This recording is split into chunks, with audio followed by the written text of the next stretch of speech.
के बीच मजदूरों की बसों को लेकर कांग्रेस और बीजेपी नेताओं में जुबानी जंग भी चल रही है। दोनों पार्टियां इस मुद्दे पर एक दूसरे पर राजनीति करने का आरोप लगा रही हैं। सबसे पहले आदरणीय प्रियंका गांधी जी को धन्यवाद देंगे, जिनके सतत प्रयासों से योगी जी को विचार करना पड़ा और देर आए दुरुस्त आए वाली पॉलिसी अख्तियार करते हुए उन्होंने 1000 बसें कांग्रेस की लेने को स्वीकार किया। जब मोदी जी और योगी जी सबके सहयोग लेने की बात कर रहे हैं, तब इन्हें कांग्रेस की बसें लेने में क्या आपत्ति थी। कांग्रेस कोई राजनीति नहीं कर रही, सिर्फ सेवा भाव से, सेवा ही परमो धर्म है। ये हमारी नेता प्रियंका गांधी जी और हमारे राहुल जी और सोनिया जी का मूलभूत सिद्धांत है।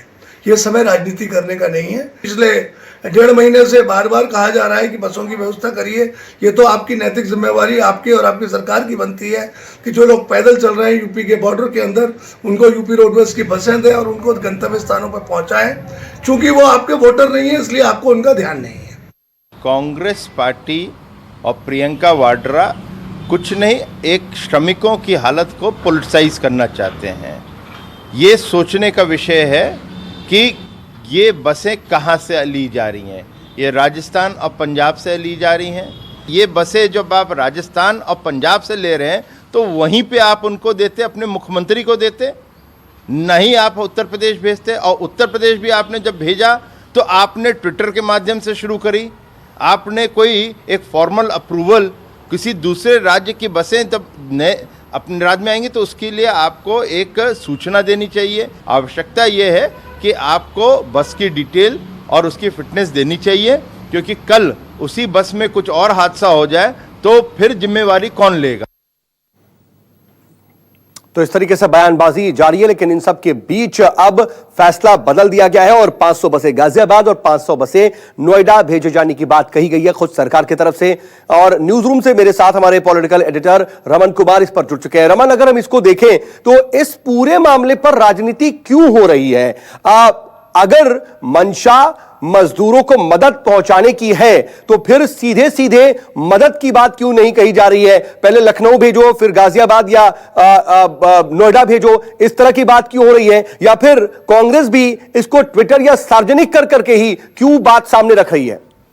देखिए, कल जो चिट्ठी अवनीश अवस्थी की तरफ से प्रियंका गांधी के निजी सचिव संदीप सिंह को भेजा गया, वो रात में 11:40 पर भेजा गया और ये कहा गया कि लखनऊ में सुबह 9 बजे तक आप 1000 बसों को पहुंचा दीजिए और साथ ही साथ जो ड्राइवर्स का वेरिफिकेशन है उसके बारे में भी पूरी जानकारी दे दिया जाए। इसके बाद संदीप सिंह ने 2:10 पे चिट्ठी वापस अवनीश अवस्थी को लिखा कि इतनी रात में आप चिट्ठी लिखकर ये कह रहे हैं कि लखनऊ भेज दीजिए बस को, जबकि बात हुई थी कि नोएडा बॉर्डर गाजियाबाद बॉर्डर पर बस पहुंचाने की।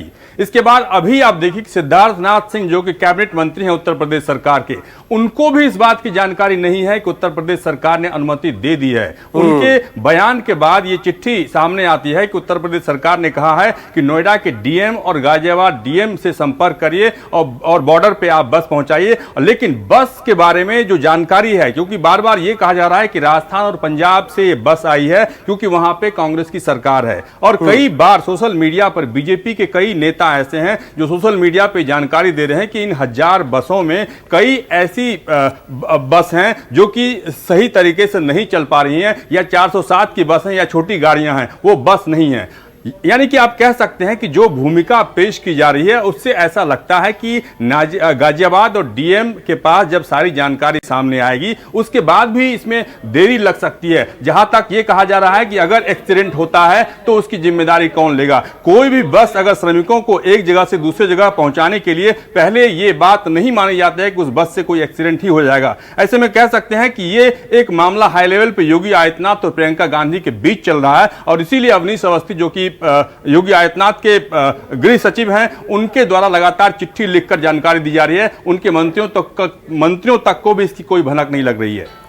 बिल्कुल, कुल मिलाकर के राजनीति इस पर हावी हो रही है, लेकिन अब कम से कम जब ये फैसला बदला गया तो उम्मीद करते हैं कि जो मदद की बात कही जा रही है, दरअसल जिस बारे में ये सारी कवायद हो रही है वो मदद कम से कम अब मजदूरों को पहुंचेगी। बहुत शुक्रिया आपका तमाम जानकारी के लिए। नजर बना रखिएगा, आगे भी आपसे अपडेट के लिए जुड़ेंगे।